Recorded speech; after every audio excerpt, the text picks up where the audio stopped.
Thymus ग्रंथि या अंतस्रावी ग्रंथि वक्षीय गुहा थोरेसिक कैविटी में और स्थित स्टर्नम के पीछे श्वास प्रणाली ट्रैकिया के विभाजन के स्तर पर स्थित लिम्फोइड अंग है। या दो खंड होते हैं जो संयोजी ऊतक की एक परत में आपस में जुड़े होते हैं। इसमें बाहर की ओर कॉर्टेक्स होती है जिसमें अनगिनत संख्या में लिम्फोसाइट मौजूद होती है तथा अंदर मेंडुला होता है। मेंडुला में लिम्फोसाइट की संख्या कुछ कम रहती है एवं कोशिकाओं को गुच्छे भी रहते हैं। यह ग्रंथि उम्र के अनुसार अलग अलग आकार की होती है। जब तक बच्चे की उम्र 2 साल तक नहीं होती तब तक यह बढ़ती रहती है। इसके बाद यह सिकुड़ती जाती है, इसलिए वयस्क होने पर यह सिर्फ तंतुमय अवशेष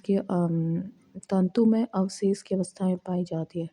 थाइमस ग्रंथि से थाइमोसिन नामक पेप्टाइड हार्मोन का स्राव होता है जो मुख्य रूप से टी कोशिकाओं का निर्माण करती है। यह कोशिका शरीर की रोग क्षमता बनाए रखने में खास भूमिका अदा करती है। यानी थाइमस ग्रंथि प्रतिरक्षा तंत्र के विकास में महत्वपूर्ण भूमिका निभाती है। थाइमस ग्रंथि प्रतिरक्षा तंत्र के विकास में महत्वपूर्ण भूमिका निभाती है। इस ग्रंथ से साबित होने वाले स्राव का प्रभाव जनन ग्रंथियों के विकास और यौवन के आरंभ पर पड़ता है। हड्डियों के विकास होने तक यह विकास होने पर उनके विकास पर नियंत्रण रखती है। अधिकृत ग्रंथि या वृक्क के ऊपर स्थित होती है। इसका मुख्य कार्य तनाव की स्थिति में हार्मोन निकालना, एड्रिनल ग्लैंड। अधिकृत ग्रंथि से निकलने वाला हार्मोन को लड़ो या उड़ो हार्मोन कहा जाता है। इस ग्रंथि के दो भाग होते हैं, बाहरी भाग कॉर्टेक्स और अंदरूनी भाग मेंडुला। कॉर्टेक्स से निकलने वाला हार्मोन ग्लूकोकॉर्टिकॉइड्स ये कार्बोहाइड्रेट, प्रोटीन तथा वसा और त्वचा को नियंत्रित करते हैं। मिनरलोकॉर्टिकॉइड इसका मुख्य कार्य वृक्क नालिकाओं द्वारा लवण के पुनः अवशोषण, शरीर के अन्य लवणों की मात्राओं पर नियंत्रण करना है। लिंग हार्मोन यह बाह्यलिंगों बालों के आने का प्रतिमान और यौन आचरण को नियंत्रित करते हैं। कॉर्टेक्स जीवन में नितांत आवश्यकता होती है। यदि यह शरीर से बिल्कुल निकाल दिया जाए तो मनुष्य केवल 1 या 2 सप्ताह ही जीवित रह सकता है। इसमें विकृति हो जाने पर उपचारिक प्रक्रिया में गड़बड़ी उत्पन्न हो जाती है। इस रोग को एडिशन रोग कहते हैं। मेंडुला द्वारा स्रावित एपिनेफ्रॉन या एड्रेनालिन और नाइएफ्रेन या नॉरएड्रेनालिन दोनों अमीनो एसिड है। इसमें सम्मिलित रूप से कैटेकोलमिनस कहते हैं। एड्रेनालिन और नॉरएड्रेनालिन किसी भी प्रकार का दबाव या आपात स्थिति में अधिकता में तेजी से स्रावित होते हैं। इस कारण आपातकालीन हार्मोन या युद्ध हार्मोन या फ्लाइट हार्मोन कहते हैं। किसको कहते हैं? एड्रेनालिन और नॉरएड्रेनालिन। ये हार्मोन सक्रियता, आंखों की पुतलियों फैलाव, रोंगटे खड़े करना, पसीना आदि को बढ़ाते हैं। दोनों हार्मोन हृदय की धड़कन, हृदय संकुचन की क्षमता, श्वसन दर को बढ़ाते हैं। इसके कारण रक्त में ग्लूकोज का स्तर बढ़ जाता है। ये लिपिड और प्रोटीन के विखंडन को भी प्रेरित करते हैं। एपिनेफ्रिन हृदय स्पंदन एकाएक रुक जाने पर उसे पुनः चालू करने में सहायक होता है। एपिनेफ्रिन हृदय स्पंदन एकाएक रुक जाने पर उन्हें पुनः चालू करने में सहायक होता है। उत्तेजना के समय एड्रेनालिन हार्मोन अधिक मात्रा में उत्सर्जित होता है। क्रोध, भय, खतरे के समय सक्रिय होता है। जीवन ग्रंथि अंडाशय इसमें निम्न हार्मोन का स्राव होता है। एस्ट्रोजन यह अंडवाहिनी के परिवर्धन को पूर्ण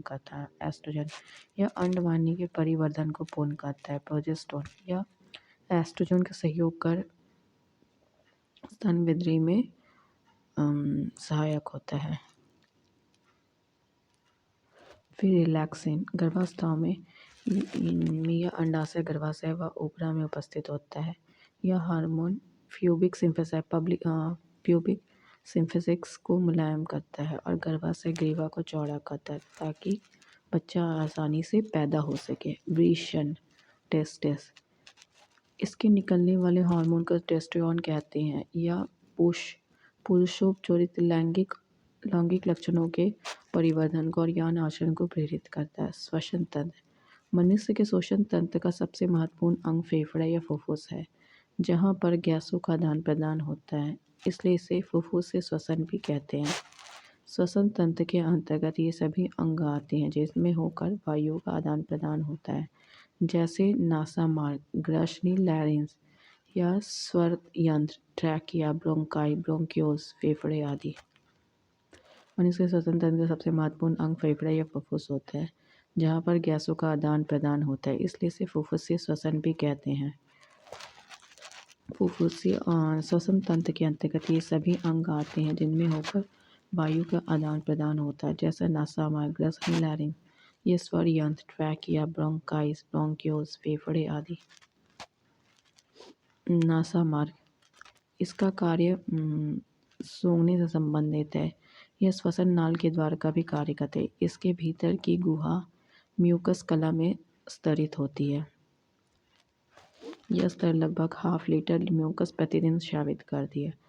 यह स्तर धूल के कण, जीवाणु, अन्य सूक्ष्म कण शरीर को अंदर प्रवेश करने से रोकती है। ये शरीर में प्रवेश करने वाले वायु को नम्न और शरीर के ताप को बराबर बनाती है। नासा मार्ग इसका मुख्य कार्य सूंघने से संबंधित है। यह श्वसन नाल के द्वार का भी कार्य करती है। इसके भीतर की गुहा म्यूकस में स्तरित होती है। यह स्तर लगभग ½ लीटर म्यूकस प्रतिदिन स्रावित करती है। यह स्तर धूल के कण, जीवाणु, अन्य सूक्ष्म कण जीव को शरीर के अंदर प्रवेश करने से रोकती है। ये शरीर में प्रवेश करने वाली वायु को नम शरीर के ताप को बराबर बनाती है। ग्रसनी यह नासा गुहा के ठीक पीछे स्थित होता है। लैरिंक्स या स्वर यंत्र जिया और वॉइस बॉक्स श्वसन मार्ग का वह भाग जो ग्रसनी को ट्रैकिया से जोड़ता है। लैरिंक्स या स्वर यंत्र कहलाता है। इसका मुख्य कार्य ध्वनि उत्पादन करना है। लैरिंक्स प्रवेश द्वार पर एक पतला पत्ती समान कपाट होता है, जिसके एपिग्लॉटिस कहते हैं। जब कुछ भी निगलना होता तो यह ग्लॉटिस द्वार बंद हो जाता है, जिससे भोजन श्वास नली में प्रवेश नहीं करता है। ट्रैकिया यह वक्ष गुहा में प्रवेश करती है। ट्रैकिया की दोनों प्रमुख शाखाओं को प्राथमिक ब्रोंकियल कहते हैं।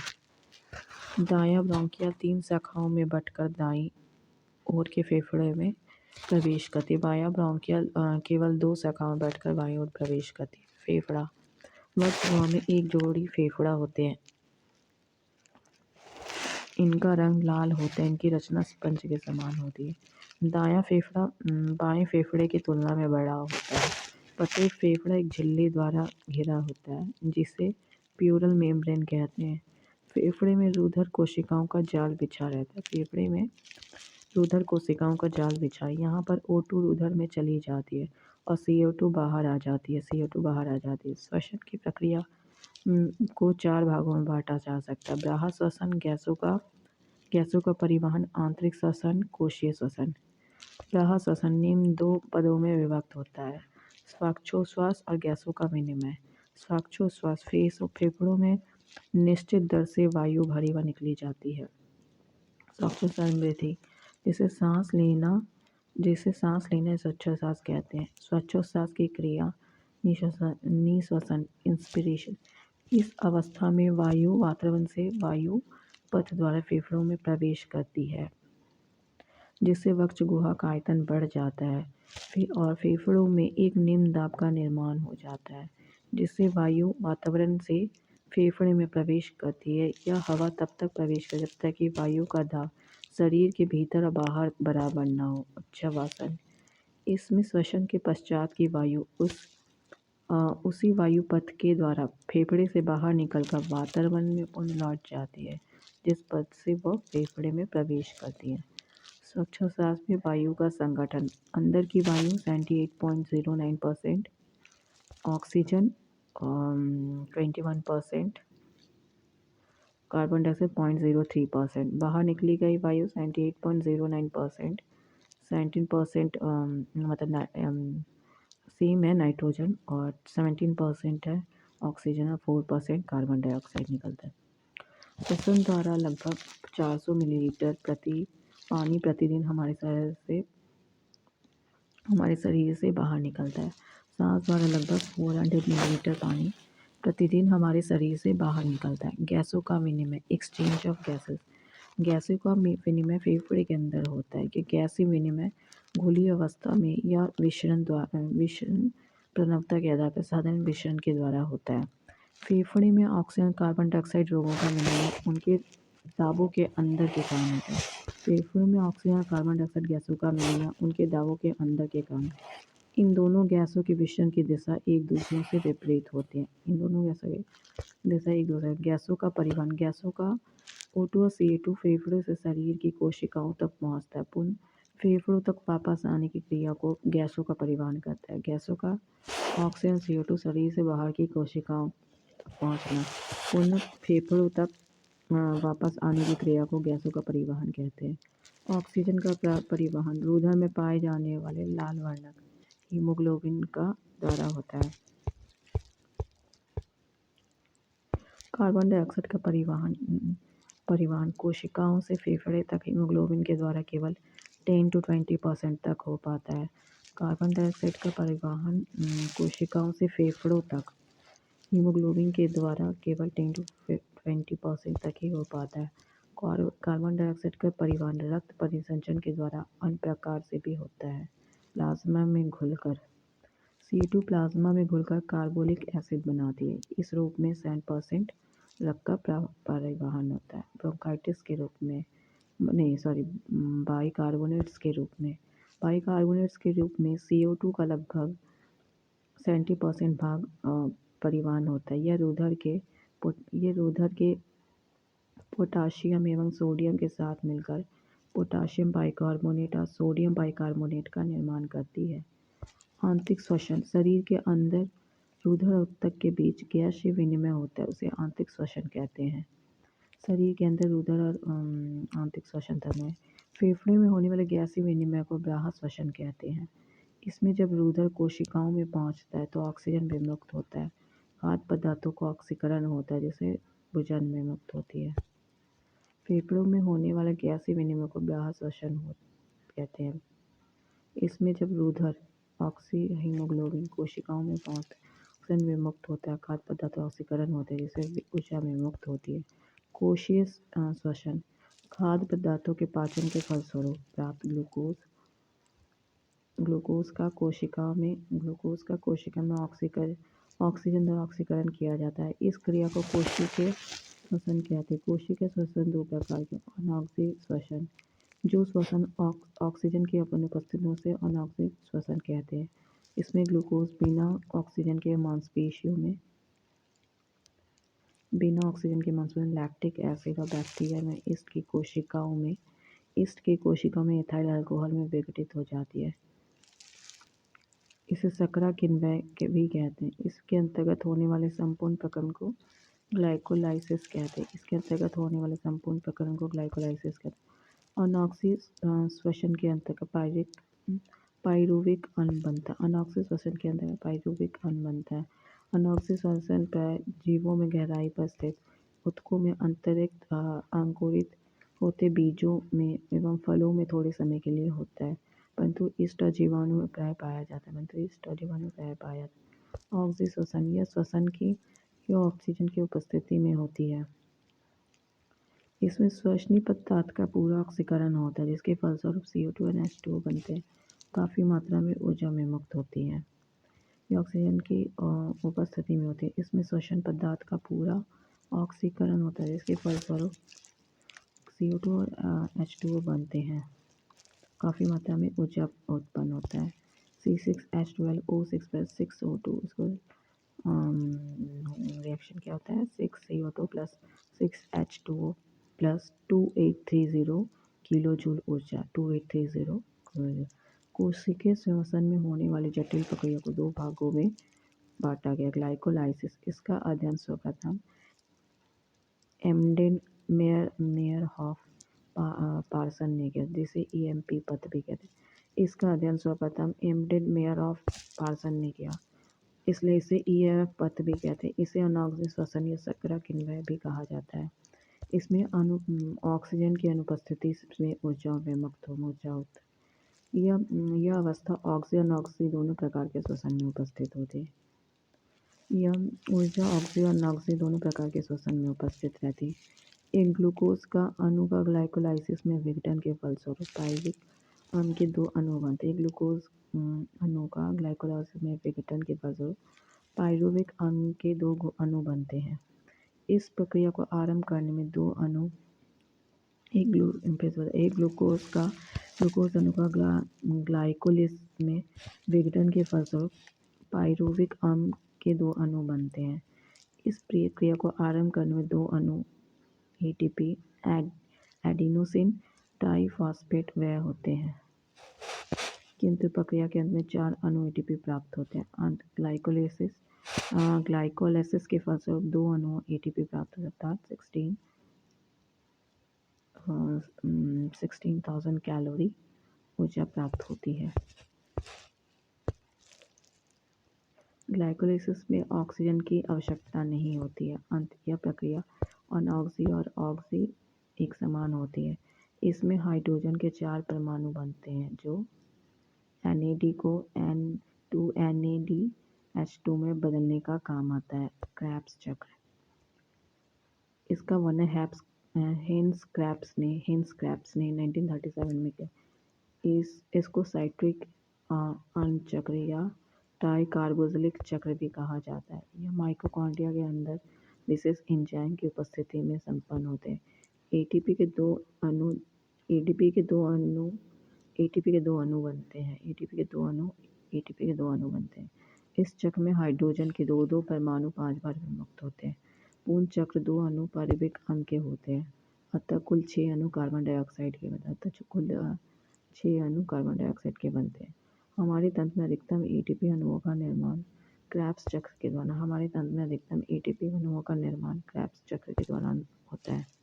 ऊर्जा का उत्पादन पायरुविक अम्ल के अणुओं के ऑक्सीकरण से एटीपी का अणु 5 अणु NADH के और 1 अणु FADH का बनता है। पायरुविक अम्ल के अणु का ऑक्सीकरण से एटीपी का एक अणु 5 अणु NADH के 1 अणु FADH2 का अणु बनता है। NADH के एक अणु से 3 अणु एटीपी के और FADH के एक अणु से एटीपी के 2 अणु प्राप्त होते हैं। इस प्रकार पायरुविक अम्ल के एक अणु से 1 + 3 × 5 + 2 × 1 18 अणु एटीपी के बनते हैं। ग्लूकोज के एक अणु से 2 पायरुविक अणु बनते हैं। ग्लूकोज के एक अणु से 2 पायरुविक अम्ल के अणु बनते हैं, जिसमें 36 अणु एटीपी के बनते हैं। ग्लाइकोलाइसिस के दौरान 2 एटीपी अणुओं का लाभ होता है। अंत ग्लूकोज के एक अणु के श्वसन से कुल 2 + 36 38 38 एटीपी अणु प्राप्त होते हैं। श्वसन पदार्थ कार्बोहाइड्रेट, वसा, प्रोटीन प्रमुख श्वसनीय पदार्थ है। सबसे पहले कार्बोहाइड्रेट का श्वसन होता है, इसके बाद वसा का। कार्बोहाइड्रेट एवं वसा का भंडार प्राप्त होने के बाद ही प्रोटीन का श्वसन होता है। श्वसनिक अपचायी क्रिया है, इसमें शरीर के भार में कमी होती है। श्वसनिक अपचायी क्रिया इसमें शरीर के भार में कमी है। श्वसन का नियंत्रण मस्तिष्क के मेडुला ऑब्लिगेंटा भाग से किया जाता है। श्वसन का नियंत्रण मस्तिष्क के मेडुला ऑब्लिगेंटा भाग से किया जाता है। पोषक पदार्थ ये पदार्थ जो जीवों में विभिन्न प्रकार के जैविक कार्यों के संचालन और संपादन के लिए आवश्यक होते हैं, पोषक पदार्थ कहलाते हैं। उपयोगिता के आधार पर ये पोषक पदार्थ 4 प्रकार के होते हैं। ऊर्जा उत्पादक ये पोषक पदार्थ जो ऊर्जा उत्पन्न करते हैं, जैसे वसा, कार्बोहाइड्रेट। उपचयी नियंत्रक ये पोषक तत्व जो शरीर के विभिन्न उपचयी क्रियाओं का नियंत्रण करते हैं, जैसे विटामिन, लवण, जल। वृद्धि और निर्माण पदार्थ ये पोषक पदार्थ जो शरीर की वृद्धि और शरीर की टूट-फूट की मरम्मत करते हैं, जैसे प्रोटीन। आनुवंशिक पदार्थ ये पोषक पदार्थ जो आनुवंशिक गुणों को एक पीढ़ी से दूसरी पीढ़ी में ले जाते हैं, जैसे न्यूक्लिक एसिड। मनुष्य के शरीर में मनुष्य के शरीर में विभिन्न कार्यों के लिए निम्नलिखित पोषक पदार्थों की आवश्यकता होती है। कार्बोहाइड्रेट, प्रोटीन, वसा, विटामिन, जल, न्यूक्लिक एसिड, खनिज। कार्बोहाइड्रेट, प्रोटीन, वसा, विटामिन, जल, न्यूक्लिक एसिड, खनिज, लवण।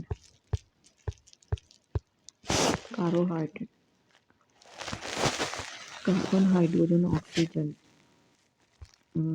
एक कार्बन, हाइड्रोजन, ऑक्सीजन। कार्बन एक होता है इसमें, हाइड्रोजन दो होता है, ऑक्सीजन एक के अनुपात से मिलकर बने कार्बनिक पदार्थ कार्बोहाइड्रेट कहते हैं। शरीर की ऊर्जा की आवश्यकताओं की 50 to 70% मात्रा इन्हीं के पदार्थों के द्वारा 1 ग्राम ग्लूकोज के पूर्ण ऑक्सीकरण से 4.2 किलो कैलोरी ऊर्जा प्राप्त होती है। कार्बोहाइड्रेट 3 प्रकार के होते हैं। मोनोसैकेराइड। Thanks for watching.